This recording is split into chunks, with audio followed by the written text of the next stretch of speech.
akwa me ma Adom TV so juma dia oni giso ahwe ye nsam nketenkete said me economic kai no say na eba be hwe sorry a ana asafofo a omaba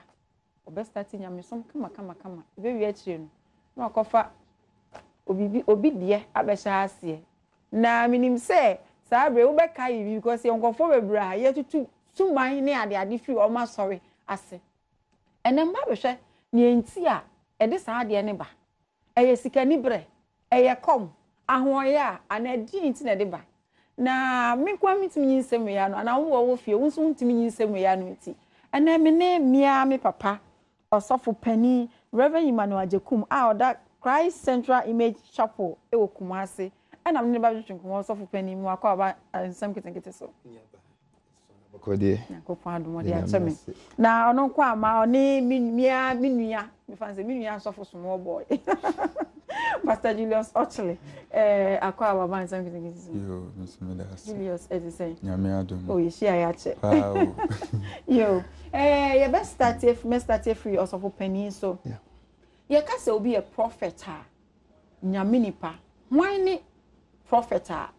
oye kan ya na se ni nyuma ne sei inu ba me dase meche ahwefo ni atiefo nyina titiro men sorry ma me papa nom me ho kanfo Mrs Olivia Ajekum me ma ene obi bia o hwe me anwumere yi asem no ya asem a manage ho pa sanse ene wie bremu no ye ntante asofo mpo ne mu ye tate odifo na odifo no obi ate odifo a wodwene se wo hwe se difo a onyame na afre no enti ene ye hwe Bible mu kura Genesis 20:7 Abraham ni nipa nyame di ka se wo ye odifo na di enti nyame ka se wo ye odifo no wo se ne tenene abraba na wotimi tie nyame nti ene ye frɛ no odifo enti odifo ayi obi a Awurade afrɛ na ogina ho se the mouthpiece of God ye ka se mouthpiece of God a kyerɛ se obi a ɔka de nyame ka enti no ye tell you so we be said the oracles of God na kyerɛ se nipa ne obi a ye kɔ no ho se ye kubusa bibi a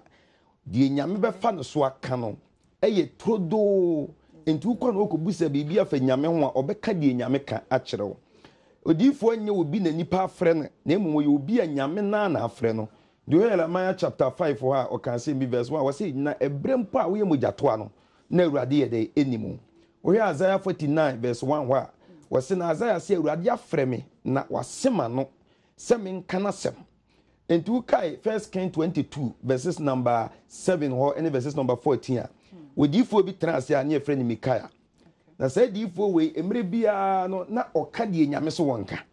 na oka enye nipa de enti no edurumre bia wahena na wote Israel konya so na efrɛ ne Ahab ene wahena na wo Juda na efrɛ ne Jehoshaphat na omu kwako na omu pe obi abusa ne nyame akwankyere enti ni e pe obi obeka nyame adwene akyere ba Mikaia odifo ade bia na oka asɛm a Ahab ebonyo so we kyerɛ wo sɛ odifo nyame afrɛ na wo ye difo kan no onka de eye nipa de ɛna wonka de nipa ehwɛ nanim sɛ wonka na emu oka de Awurade se no sɛ onka de me ye hu no kura difo wo wiase mu sɛ no kura difo no Bible no me yete ase sɛ omu ye nkofo a ebere bi omu ka adwensa kyerɛ asɛm enti sɛ obi ye difo a de da di ba ko me ye hu ne sɛ oka adwensa kyerɛ asɛm sɛ nipa ne mere bia no odi nyame asɛm so sɛ nipa no de na brabɔ ye mfato ho a eyeye enti nye odifo ne de oyɛ no ma o keka nsɛm a na sɛ miracles ahodo a ebi ye magical miracles na mo odifo obi a okɔ ne nkyɛn a wonim sɛ we de Awurade ka no ɛna woka ɛno ne obi a oye nyame edifo na enoma mienu na mpɛsɛ meka nyame difo bia from Bible no Genesis to Revelation no yehu no ma mienu pɛ ɛwɔ no ho odifo bia de a woyɛ no ɛyɛ no ma mienu de dika ne sɛ obɛka the judgment of God akyere nyankopɔn ma de toso mienu obɛ restore hope enti odifo bia no matter sɛ de nyame si frɛ ne fa ya wɔ so yɛ odifo saa no ma mienu we wa huna pɛ ba bi fa sanse odifo bia nyame frɛ ne bia no ɔka the judgment ɔka kyerɛ Israel sɛ monhwɛ ye na Awurade nyankopɔn de atemu oba mo body bia mo ye yenti enti bere bia nipa bɛyɛ mfonsuo bi no na nyame judgment ba no odifo ene bɛka mo mahu ana sɛ ɔbɛka kyerɛ Israel sɛ nyame ba be hyira mo sanse moaye akwampa ama na so nyame ani no ma mienu wei ani yehu fa odifo a ofre awurade eho medase Company medase unchi wa wa church ye Julius meba wo wo ye said your car say odifo wo ye odifo anasa wo ye osempakani yo mama we dey mefa kwanya na machia ahwefo ne etiefo nyina na me adame sofo pani apostle Adom na se nyame nhyira no ne na futuo a ode mame because we yemre nse nyame frɛ nso no anya good leader bia aya na enam so ma otimi beye atrodifo ana wo be ka trodifo ne ho na enhyira nka me sofo pani eye emra me wura nyame sumu foforo no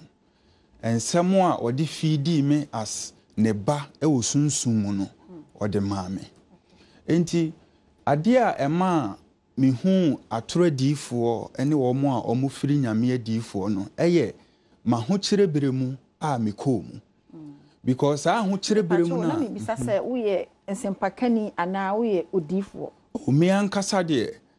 me nyame frɛ wa e wo se otimi ma wo office okay enya wo na obeka baabi a opɛ nyame na ankasa na beto baabi a because nyame frɛ obi a odwumadi a ode manipa no okay enti me ankasa meti ha ide mikita apostolic unction okay because emra ofrɛ ne baaye no any vision nyame de maame ewo asase so no na mikita saa unction na me de ye ba enye enei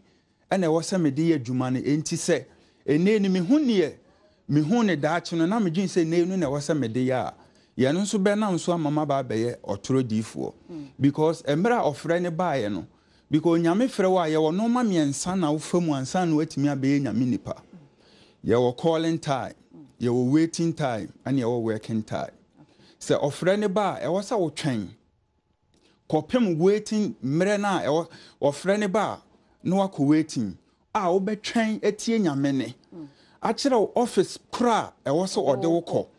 any dwumadi e wo so ode mawo any assignment e wo so ode mawo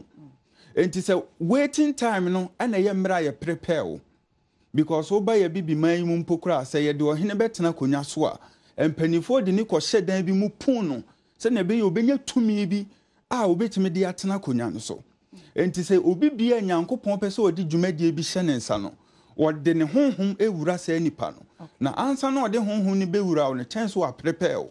enti sa otwen no na ya na menua bi no ntimi ntwen na afei omo asi working time no because a working time no emre ni nuru ya nyame onfa bibia nhye wo mu because nyame frɛ wa e ya dom na ode ama wo ana dom so nyame de ma wa onje ba na ngosra ne ntumi ne de etimi firi won sa menua Julius me das me ba osobio also for penny asasamo wa no yenya na kasem bi a ubisa ne se ne officer o pleti ade ba ko a me hu ne se nyame frɛ wa the calling na kasa e ba no a demonstrating ma hu where to go. I was called when I was in Pentecost church na every rather frame no me did impanimfo achi e kwa sole always me call me preach utu anamon kanya mesem calling ni nyame frɛ wa unipa kono wonu kredi a wudi ma awurade e kyerɛw ba bia wokɔ enti no se nyame frɛ wo se wo nyame no kredi a ya na enoma bi kɔso ansa na frɛ na ba wontimi mfiri prɛko pɛ sɛ metewa na nyame frɛ me ye wa akoma a unyama nyame emo frɛ wo ye wa abraba a unyama nyame emo frɛ wo enti no se ye ka sɛ obi eye nipa te sɛ evangelist ana sofo a true man of God that we nim ne ho de me fa ne sɛ ye nyina ye nyame dwuma but ba bia nyame de beto no egina akoma pa wo de manyame ene de opese wo ye de manyame enti sɛ de ye nua ka no me ne ya adwen but eba waiting time preparation nyina a part of the ministry okay ugusu sum nyame ugusu ne awurade nante ugusu bompa ye du no korɛ no na awurade nso de wo kɔ ba bia opese wo de wo kɔ amen so the dani da me ohima me no me be start at me credit no nti why ready a fa phone no na me ya ya to anko twetwe ne so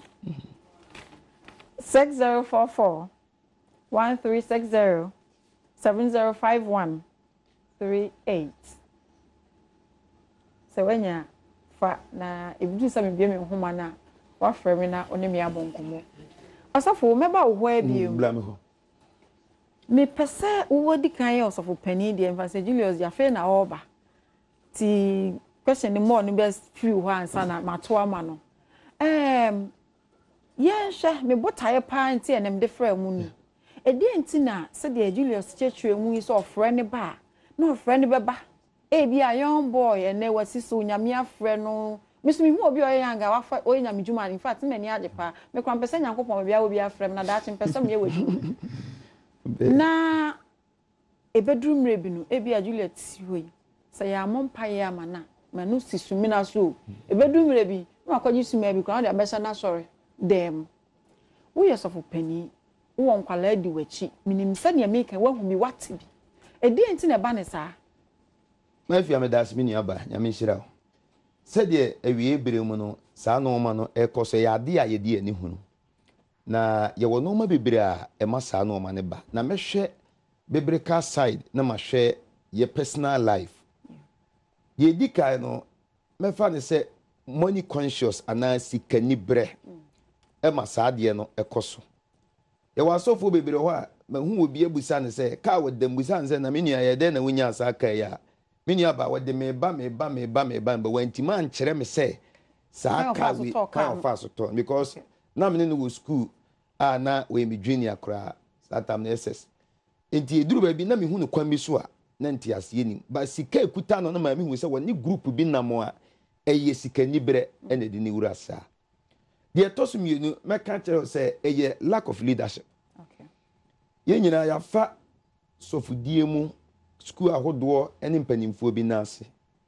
ye leaders bebre ho no ma uhu de wa akra ni mu a eye se uhodu akra ne ben ho na wo discipline akra no sofo nketo bebre ho no ma mahia bi pan a wa beye me ba pan eduru ba bi me hu na no ntimi ma me nchen me sa tena ase mpaebo mu edi man eduru ba bi na me busa se eye de na we mu nyina ba ye na kire se ahobrase a wanya antie die ese so we ye no ene de sa de ne ba ye enti no lack of leadership what pastoral life no ne no ema ebinim bebre akodi baabi because we anya panyini pa ama na nkyere no kwan ebitimi nso eye ekwan bebre bi te se peer influence ene asofu djuma no ade ba akọ ekoso pa ansa ese competition obogun sofu bi no oh minua we na ekọ no minua we ya ba ha enti no kwan bi a onso be fast forward be dey obeduru ho no obeduru ba dia ba ko aminim ne se sofu djuma no eyeta nyame frɛ wa bre wonse die awurade achi enu nti no wo frɛ Abraham se wo ye difo adan wo se no wetimi tie die awurade se onye na waye enti sofu djuma no nya se obi ikɔ na mesumi ikɔ bi tan se obi betumirika obi nso bekɔbɔkɔ ba ye nyina ebedu enti die ma bi no fa saa kwan no so nyina no eye peer influence ni nua no se die wasi move no na nsan die wo ye miracles bi a wo ye enti on so bewura mu se me nua kyerɛ me onkom no na ye nsem bebre enti saa no ma we mu nyina eye general honam no ma e ma asofo bi etumi nyame na afrɛ no but na dina ko wura ba bi a ensese owura yo Ghana de smile me that was me Nsem nketenkete na mugu am jo sofo me da se na ene me nua be me ya me wo fi ha me ni gi ne hu yie pai a ni ntim si nyankopon ba bia wo bia frɛ wo hema me so bi na mso mpɛsɛ me ye wadwuma abra wo be hyase no oba be kana konsem e de akyerɛ Ghana man na ne ye nyina ye bɛte yasom nsɛm eni wa fide ni mfi ha metwa mo basese a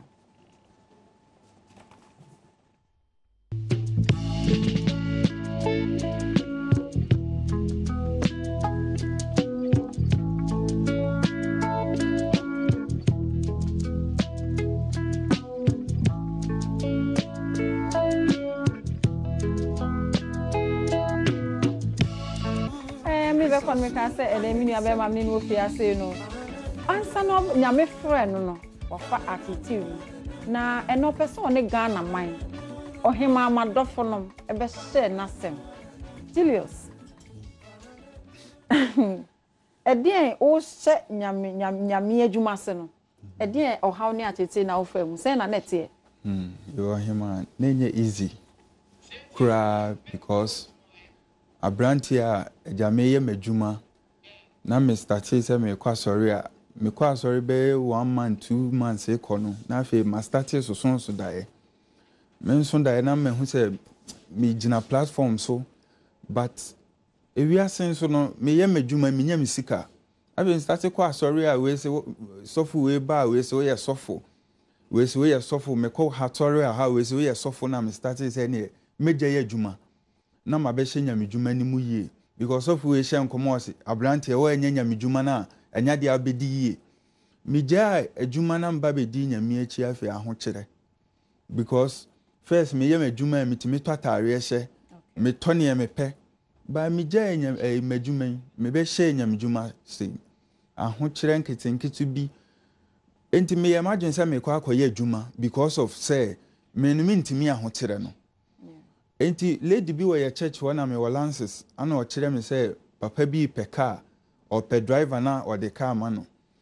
Enti me ko hu nipa no na o kan se car no de be man work and pay. Enti memra me pe obi ngina machi na onfa car no man. Enti me bedru me ko ne ho no na o kan se nwumra me fa nipa ne mra. Me kofa obi di machi na me ne ko ye no na nwumra no so papa ne se o ye sofo. Na mra me ba hokọ na nyame nkonkron ka che ne se oni menya dwuma. Okay. Enti ma mani je se obi a me ye nyam dwuma mintimi. Na ma benya dwuma na osan so ye sofo de ene me aha ne de menya sika. Asase anyi wa mu se. Enti ho mani je pa. Enti mi jai ba bia na me wona ho ne de omo tetimi osunsun mu ba honam ani ne no de na me hu sa me ho chede me. Okay. Enti emra me bedi papa we yechi na okita ka no me o start say oni me ye nyam dwuma. Okay. Enti omu a na oye fellowship nkakra akra.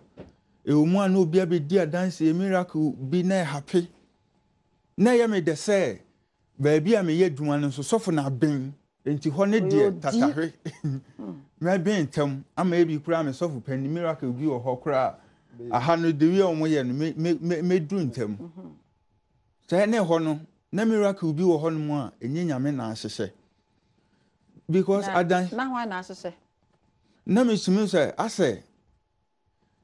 me strange. Okay. Because tetre no na nyankopon ye miracle bi a na wo ne say instant magic bi no wa me pen so na bibi asi be nei no wo ye no ma wo honhom nti so obi ani afra na entam na ni te no okakala ntare ehye say a yellow me say no be na ni afra o si de hu yellow na eye me wonwa enti me start say me monitor o mu miracle obi be ba na ne nan mu obu at once na ne ho ato no ba me ho no me so bani bo mpa ya ma nipa ne mre say that say na yes ba ha ne the instant na kasi enti ma maniji later na afi e ba me so ne as Julius ya tana so no nyame dwuma ne kings wo mu o se de na wo keys wo okay safo and I'm say keys is say because me miracle bi me say nyame na eye okay no so hwe keys yes wo mu gu atwe bo mpa omo na pe na be kwa akote asie hu amekomo adew wo de wi a wan kasa no be yusu adwen a wo be hye nkomo a sabi wo mre mo mpa ye wo mre e wo fre ni wo be di okay enti ma mani ji say say nyame dwuma secret wo mu na ebi mu adi yi na yen ye de Yesu achia shirt ba akopɛ enti emini bi ekoye asɔre ɛwɔ area bi na na car no me de kofa ladies too ɛyɛ me sɔfo na soma me enti me kofa sa ladies too no ya ko performing miracle bi sa ladies too no mo ba asɔre no ɔmo mienu miracle ana ye hu ɛwɔ church wo enti ma me so say na betimi asesa miracle na ade na sorry obi asori dem a onye asori wo ho de honum na akwa performance miracle no na sa ladies no den okoform den na no maye no se bi omo ya arefo ana aseden yo na ebi kita bread bi ase mpane bi hihye mu ana ebi nso de bandage bi akekere wo mo nan okay enti me de me nim hwe na me kofa wo mo de ya osofo na soma se kofa na sorry sa asori no okoye asori wo ho no me mfo mo nko ho enti me de wo mo ko ta church ho no ana me be fo mo ono ene nanyum tuni ne yekoye sa asori me pacho na ebia be na kofa wo mo free do no be bia ne ye wo ne de na me fancy ye wo awush area mu honum okay ana church no so na say wo ya around honum okay ba omo kai sa de no e ma asem no kura ba pipeti mu okay About papers 2013 Okay. Enti emra miracle ni si ye no ana ebesi ladies no ana yen de ye call enti ade chen ye no na program na ye koye no na 5 days program enti yen ye koye ye de ewie ba na emaba wa no omunim se honom na sofo ne ye na asori Okay. ba se owie ye no ono omkọ apam bi ye sika pam bi na wa animu no kre na emaba wa ne kwa asori ho so mo beji omusika so mo beji ana saa sofo ne nso no me ye sure se saa miracle no on perform bi me kai se sofo no nso asori ne ye ne dia nso bre wo ho because onim se nyame na perform miracle nti o so no nso de ne honhom etachiri enti program na esi omo ye to aso na ladies ne call ho no ana omko kan se sofo bi ba ha ma ye be ye adwuma bi sei because lady ni nim se saa sofo ne nso etesa okay enti omo kan no kra ne kire omo se miracle na esi ye no say plantain yes ana sofo ne back record ema echo report ma graphic for ana publish it ana ho me yam hye me say say ne ekokọ so a me teteti say ye no kra say ye sofo bi aye say sofo bi aye miracle bi say eni adwuma say mu wo hu because me ade abaako ana me no omonam me sofo pani Apostle Adom kan ya me di to me tinim say wo say Julius nyame dwuma no wo gina yie na wo ye pewo nyame animu a tumi bia ohia bi o de bema wo enti me no omonam nyina na omo ye instant miracle no na ye me nwanwa say science me ya sofo pani kan no omo no say tumi no omo de adwuma ne firi hen enti me yam hye me say mate saa asam no e wo mabra bom because na me nhwe saa e wo mabra bom nyame dwuma mu enti me jae ehokọ na me jae na chiridie okay enti me jae na chiridie na koya se ne car ne ni bibia na wasa me de na ade ma no ana me san call back to my root me call back no na minim se ne me benya wa hanom na e ma mani gi ye menya ne saa me nya ne saa na me san ba fom biem e wo mabra bom aho kire ne saa no manum anche na madamfo bi frɛ me sɛ na damfo sɔfo pani bi wo ska wa breki nti memra na me kɔ no mu amanti bi obetua me ka 10 million that time and I'm say any nyame dwuma me di fom manage because se nyame dwuma nkasa na me kɔ eni obetua me ka kɛse ya ade na me nya azanfo na chiri de na me nkodi papa we achi na ho so kɔye na ho nso me kɔye maame na se ho kura ne kankan 1.25 me se aha de se we nu yusu adwen ba na me hu enuro ni tumi a kire se sofutimi gem bosom na nyame nipa etimi nya gidi wo nyame fufuro bi mu ekɔgye se tumi no na me ngindi because na me nim se ye kasa trade for you obi o yusu na adwen ba na me nim se se ye wo bonsam adi fo nso wo ho sofo malam enti maame emra me kodi saa papa na chi na ene me koye mansion kese Land Cruisers cars egufi ho na mse Awurade mawie sofo no so wankran ha sofo no so owo around Tema Accra ha no obezi ahakoba enti no emra me koduru ho no ne cars na mse me so Porsche cars na asofo de dam no oh mami because me ti sofo ya to cars a chane ma na mse ebi dide wo nyame dwuma mu na ade na me de me bre enti mami mani ji wo ho yi se na ho ne die afi na se me ba be hu asofo a wo mu yusu ebi mu yusu kawa ebi mu de wo mu coat ekoma malamfo abosomfo emo mo kanche chanti gusu se wo hu coat ne design mpo pressure no a ya chame wo eye because sa coat no wo de beba no hu na hu ne se soro abofo enti nsem bia obeka fa ho no wuni ano ne nyina wo so ogitum enti ebi mu di coat ekoja na ebi mu nso de kawa ebi mu yusu kawa enti mekai sofo baako a oba besra asa madamfo no ana o invite me program means me momu de emre me di wo mu achi no me mpa ibode na me mfe ni agro because me no asem baako a me papa ne kan ya Apostle Adom ye no ntina me papa kan ye me papa wo ha o se when you good leader so a ebetimi lead you am otimi abe o true diffo enti sa leader no me se mansua hwe wɔ ne hɔ a ne nsɛm fo pɛi ɛna mede nante abɔ me bra enti ɔka sɛ sɛ woba brabɔ pa na wogyina yie wɔ nyame anim a wɔde wo bɛyɛ no ɛna meyɛ madwen sɛ ɛne nkurɔfoɔ wei mekɔ a ne ɔmo bɛyɛ biaa ɛmfata nyame no ɛne kakra ne menya a me nso metimi de ayɛ nyame dwuma a mɛfa so na magye de abɛyɛ nyame dwuma enti mekɔɔyɛ no ana ɔfrɛ me ana ɔde me tena ase na mmerɛ me tena ase ana ɔka ma brɛ bɔ mu nsɛm nyinaa kyerɛ me na no korɛ nso na ne nyinaa yɛ no korɛ na msɛ awurade sɔfo yɛ abɛn because ne me di na chi a manimu aguasi kyɛnse yakɔyɛ ayi yakɔfa nkurɔfoɔ na ha de wo ka ne de mawie ma san hyia high spirit ti maame ɛhɔ no miracles na happy na dansidie na bi mu yɛ direction bi mu beto nkuto ne ɛbɛpɔn na escafo apake cars ɛpɛ ɛnɔma bi a yɛagyegye oil bi na me say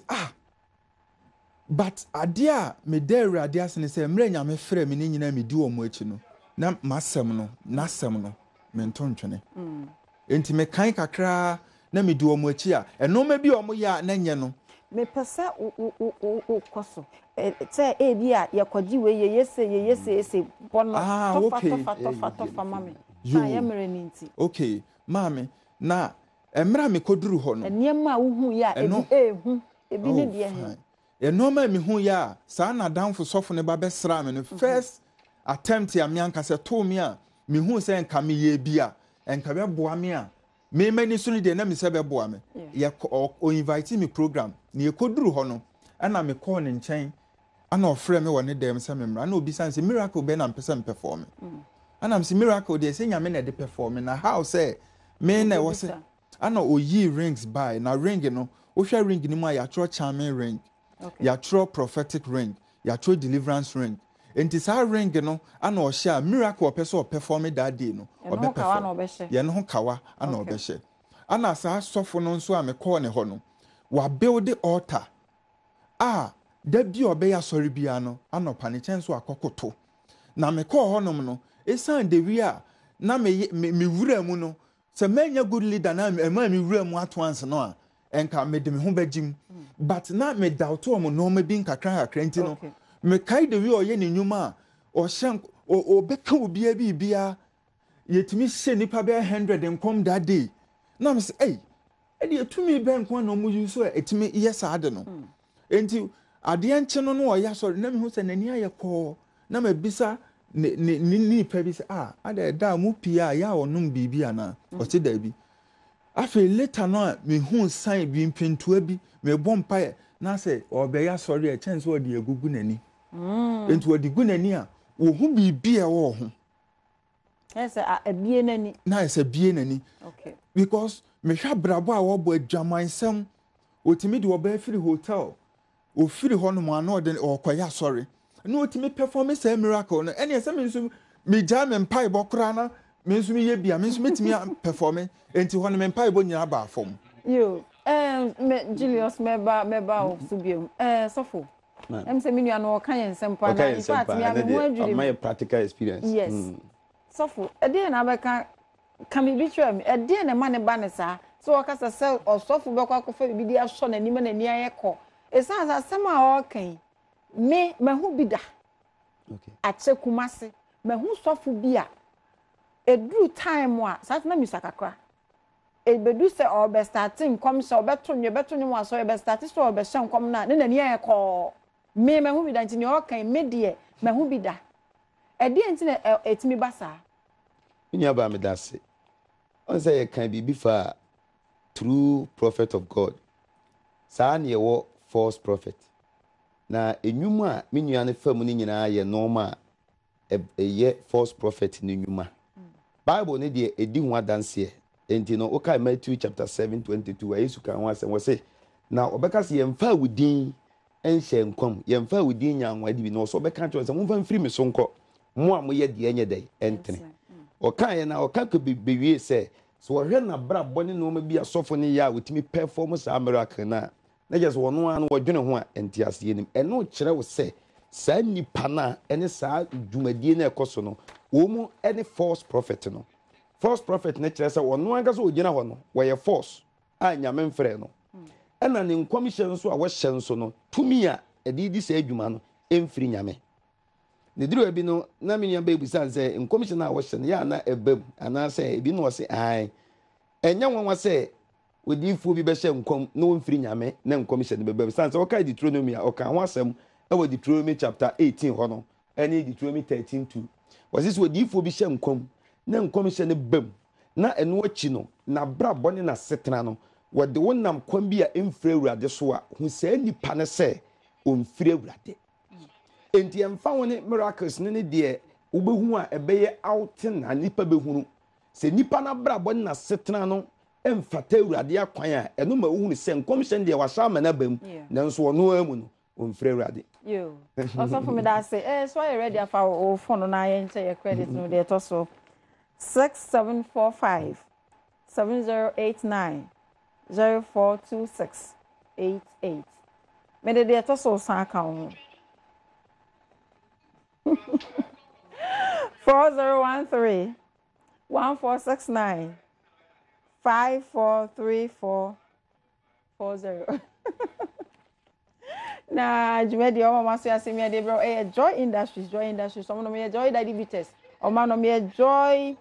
twedie bitters and as twedie ginger na Joy ointment and Joy soap no ni nyina ewo edwa so a omo ton papa na o fi on ma na me ko kenji e ba so ye omo kuma simrom Abidjan house omo aso e ba ko atonso Monaco hey Monaco from what is saying one am tenanyi you na also KNG wo aso e ba ko e wo honom na Champion Divine Clinic omo nso e bo echi dom papa paye mi twa me ho aba na me ba me bi ma homa no afre me e bia na osofo bi di bi aduda anase wakodi osofo bi echi na obi afre wa mo ya azan bi epen fra me na ne me ntwetwe enkomo na yenye na wobetimi do WhatsApp enso abrɛ me 0266 555227 0266 555227 mi twa mo aba sese a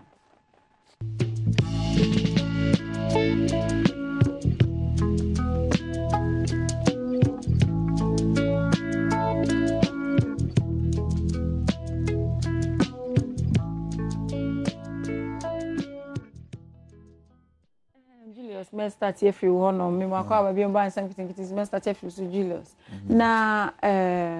say unua mo bi hwe me pese me hu wo course atibia nu ade ba akwa na mienu pa omo ye ya eye uhu as osofo ana obi ofre hu se nyame nipa etumi ye uhu pa ka ba akwa na mienu kire me yo me nua ba ade ye me hu pa da de no me hu ye me hu dwire me eye sofo a o ka kire me se ne sofo pani efiri north eba o ye sofo difo a o banti no ye nyina ye nsiesie ye ho ntwe no na later me hu na ye ne konfo a wono ne betena puppet ana o dele mano no me hu dwire me wode ye wo mission house o se malam ene sa papa ne hye ho no mo a ye de ye nim enti that day na me hu say papa no eye konfo a wode ne te puppet a wa bok krelika enso ye konfo a ni tumi a wode ama me papa no one ne baake no okay e dey biem ne to so be kai ba ko aka ho ene eda sofo a ni nua sofo a o ya sori woni area odi nkuto ekokọ share na saase so se na ye ema sa sofo no empaibo ede empaibo mpo wantimi amobi ana na asori guye na yetimi ka se bi obi akosie kukuo wo bi fie ayembie no wo hu bi da oh ye no de ma me kaida o ma ye de kukuo ene etwa moja ne mponche ne se de ekekere ho ene ye kope man bi owo spinters for no me de ko hye ne fie enim na sa ma no de ko hye ne fie no ye sofo ana so ye oni de ye nim no okay enti ye de ko hye ho no ne ye ko ye no later no ene ofre ye kan say okoka kire man ne say wanya ye de kuku abehye ho say pesi ebubu no enti man no empesi camera no mkotu say kuku no na omo ye direction be ye no 50 million oye no om de be ye no enti ye ko ye na ja ya degede ha yɛadege ha na so ni baby ade ne potential yes yɛdege ɔse yɛhyɛ ha yɛyɛ ɔse yɛhyɛ ha afei yɛtu ya man no ɛtɔ kaa ni biribiara ma na ma sese man ni di n'akyi a wonnim sɛ saa papa no ɔyɛ kɔmfoɔ safo asam no agye me nsɛm ɛnneɛma ɛkɔ so o ɛyɛ nɔɔma a meda ase awie ebre mu no yɛbɛhunu na sɛdeɛ pastor Julius ka no we yɛ life issue a ɛda deɛ me yɛhunu sɛ ɔnna woyɛ kristoni na wo kɔ baabi a ɛyɛ sɛ wodi heaven si w'ani so na mmom ɛnyɛ nnwuma a wokɔhu ne hɔ because ɛnɔɔma ɛkɔ so nyinaa no bible na ka ho asɛm na yɛnhwɛ sɛ yɛka sɛ obi ɛyɛ false prophet a ɛdeɛ na ade bɛhunu saa nipa ebi na me nua yi ka ho asɛm yi wokae Matthew 7:22 a wɔse ɔmo yɛ miracles a miracle no wogyina na ho adwuru ade ntira ɛyɛ miracle a ɔmo na afile mu ne last comment no wɔse wɔmo ana de kɔhyɛ hɔ ɛna ɔmo kɔɛ no tutu na afei deɛ wɔkyerɛ baabi sa ha ne hyɛ saa miracle wei awurade frɛ me mfie ba aduonu a mekɔ yi no menyame eyisu me bat me nko hu sɛ ko tutu ha yi enti no kyerɛ wo sɛ nsɛnkyerɛni bi ɛnɛ ɛkɔ soɔ no woyɛ kristoni a ma w'ani nyɛ dɛ ɛna hɔ Ghana for me bia me homa no betumi afrem na do adwenche wase misa na wo de aba na je se na nsɛm na ɛkɔ so ofia in fact me ho adwiri me pa se wo kwa so ya bie wani o na bie waso in fact bie utirimi mu nyina na ahwa ye betumi kura de bibia be show utirimi mu me so ohima wo se mpenu e do so pa nya ba be ka cho se ufiefo de bibia show utirim frame na ne me twetwe nkomo na yentoa asɛm ne so Julius obi send me message from Kaswa o se e friend e Rabna wasi mi misa say dia wakomu ni nyina no woda so edi asofofo na chia na say watwon ho kra nti ya no ma me ko matwe me ho kra okay nti say a woni sa asofofo na chi bi okay na erab na wo send message free ka so Julius say na previ kra frame o munye ho poster no me fa big amenfi e wa homan so hello big amenfi. Hello, mommy. Good evening. Good evening. Pacho free fa. The pacho me free takwa aboso. Okay. Me pacho wa dwenche no asem sen. Mara asinyanko pon hye on pa. Eni be de mama yatin nsam papa. Me ho kure ejiro mi. Yada pastor prophet evangelist Julius yada na sepa. But kakra ha me ne se time hu se sofo ba kono ye azano. Because you saw Okino Fino, you saw on ye, Mopodin Sika, Eka, a sort of fro. Won't or see, or say why ye, a Juma Kakanka crack, Ajipe crack, not a Kaka in Juma. And when it ye inquire your mistake, because we won't say, if you're so for no, or to comfort you, or canting a Sika mano, Jan can also all ye evangelist Papa no condis or Eden, or didn't canon, so ya, Joyce Ochino, but Yamin Shono. Nyami be pejana pa nyami sure no. Amen. Yeah, that's it. Me fa ni la yi o ahoma so hello ni. Hello ni. Pacho ni free fa. Pacho me free la badi. Okay. Pacho ni wa dwenche no asem bisa ne sen. Ze de minyane kano eniama ekosu sisi ayi yemre mu no. Christopher Emin da ho eti obia sumye ni meti obia ko bibio wonti bibi yenke bibi nkyere no emze de osofo Julius eken ye ho a ade aye ho a abre ye ni mkofo mu frɛ omo ni atofo ya zan beye but Christopher ko bibia wo say yemma ye ni nda ho because we yemre mu ne ye wo no na.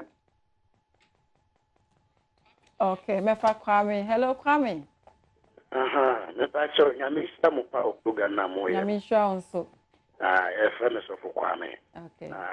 Ye all canon so no. E nsem bia so ka se wo fra so fo ni bia. We am be show. Oh, okay. E nsem bebre. Enu ntino mo nko so nka na Ghana fo hu no kore. Na yewu senyame okan ho na yewu senyame tumi ye adwuma na yeso ya sofo ni bia nim de nkofo ye kasi ye bebia enye papa yo Daniel me da say mefa okay Kwame hello mefa Daniel hello Daniel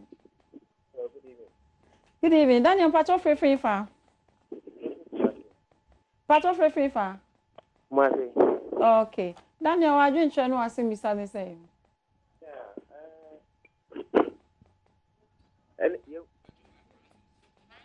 Oh, Daniel, to me now one. So, hello, Francis. Yeah, me can say. We say so for us ma kano. Nyam som e ade a. Yenjin to me say ye kan ka dwon adwuma. Yeah. Enye sika nya hunyade ne yehwehwe wasase we so. Ye beja ho akọ. Nti yenti ye ho asese e be pre ne wo so se ne corrections ahoman ma yeti ase. Se honam de pro beto kran ne won kwanti yehwehwe no ene benya so ni wonyame mu. Enu ma no die se ma me de tuja. Yeah. Yeah, that's say also Odeba Mefa Ebenezer. Hello, Eben. It was a mama ye need a ho, a kiss of fire need a ho. Nothing, ye to me bomb pay. And yes, ya did be on bed that is because he had money and so for an age ma. In Tibo, won't say Oyaza, was on Yaza. Yeah. In Tiaman in our Christopher. Bye bye. Marty Eben, yeah, that's it. Mefa Isaac. Hello, Isaac. But you say, because of it, come my dinner, and see him say, Quahana, see a far. I won't cut the answer, would the answer. My patron, my number is 0266 555 227. 0266 555 227. Me power from me body natural. Why? Me da say. Julius. Say, Obi send a message ebisa say oda so wo mu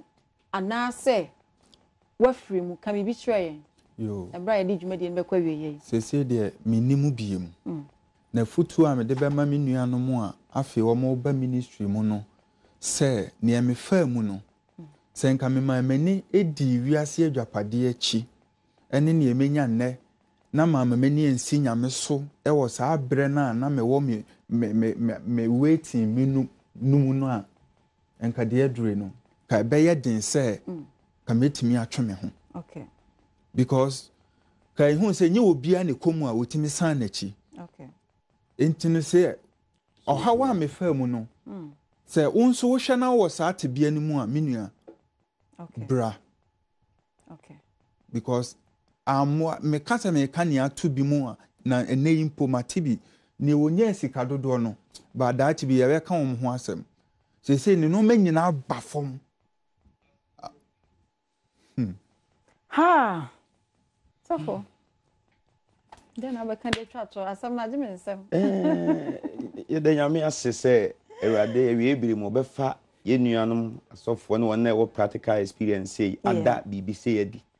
sanse we bebie atiefo ani bebire ne ahwefo am wo hunu se nya ba bia asori da asi nko ana ofiti prekopa na wo kowuram sanse bible no aka wo ho asem okay 1 Kings 22 verse 8 hona wase awie bere mu anka se no 2 Timothy 4:3 kura de wase obi epede wode na so ebenya atie ye mpe ne kure kwa no ye pede ya so nkikaye de ye de edisa wode de obetie nante de a ene obenya bebere nanso wanimra wo na motia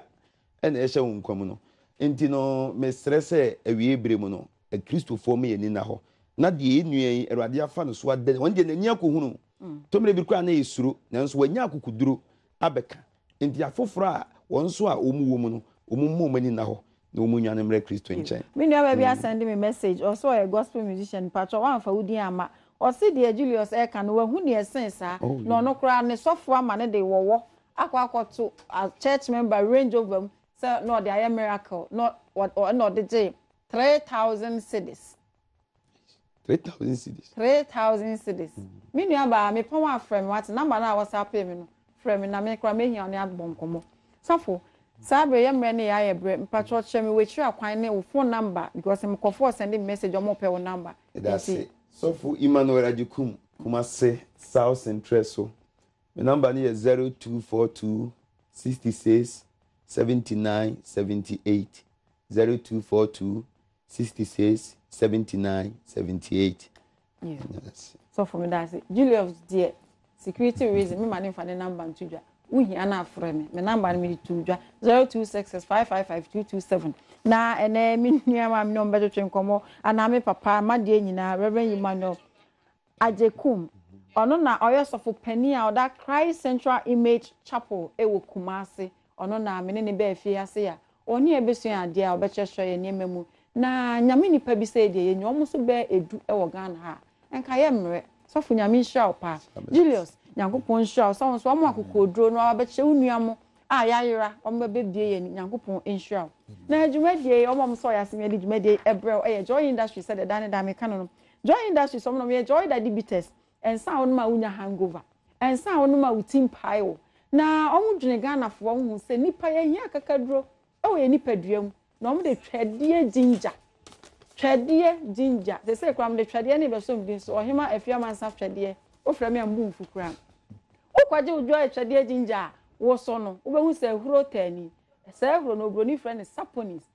enye bites bia ni bites o ena mi nua wo ahene champo amant me ka saponis no e de ama no na enye no kwa no mo ye o me joy ointment oba sen ka bone wo ho a na eno nso wanya joy